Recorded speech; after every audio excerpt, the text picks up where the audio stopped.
J'ai eu une crise qui m'a poussée à être quasi suicidaire. Et je voulais pas du tout être sur Terre, je voulais pas du tout être là, j'avais pas du tout envie de grandir. Et puis, j'ai appris une technique de méditation à l'âge de 20 ans, donc ça fait plus de 40 ans que je la pratique. Et à 30 ans, j'ai accepté d'être sur Terre.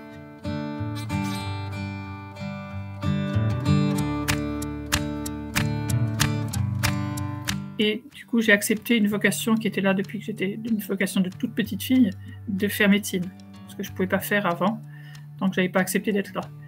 Et j'ai pleinement accepté donc à l'âge de 30 ans, et quand j'ai commencé médecine, et en fait en deuxième année de médecine, c'était le tout début des soins palliatifs en France, et j'ai découvert que j'étais vraiment à ma place pour accompagner des personnes confrontées à la fin de vie. J'ai découvert que toute notre société, tous les malades, tous les patients, tous les soignants, les médecins, toute notre société avait très peur de la mort, et que moi j'étais à l'aise.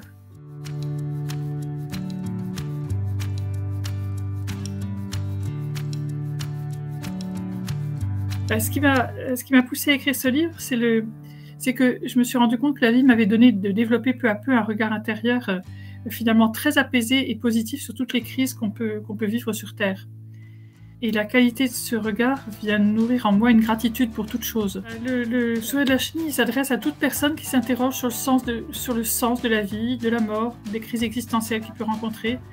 Toutes les personnes qui sont confrontées à la fin de vie pour elles-mêmes, pour un proche, et qui s'interrogent à ce sujet, qui sont en difficulté par rapport à cet accompagnement ou cette confrontation. Donc j'ai écrit le souhait de la chenille, porté par la certitude qui est nourrie elle-même par l'expérience, que le partage, le témoignage vient aider, soutenir et enrichir tout mon lecteur lorsque lui-même est confronté à des crises ou à des interrogations sur le sens de la vie, de la mort, des crises qu'il peut rencontrer.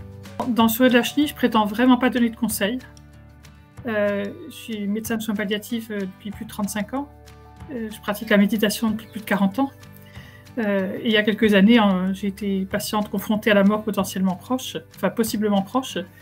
Et du coup, je témoigne de nombreuses expériences personnelles et ainsi que d'expériences vécues par des personnes que j'ai accompagnées. Et du coup, toutes ces expériences peuvent venir résonner chez les personnes qui me lisent. Et on est dans une métamorphose. De quoi, ce que ça va donner, j'ai aucune idée. Mais comme la chenille qui se liquéfie, elle ne sait pas. Donc ça peut être terrifiant. Et puis il y a des tas de drames, évidemment, parce que la chenille, elle disparaît. Le cocon, il tombe en poussière. Mais il y a un papillon. Mais ça, la chenille ne le sait pas.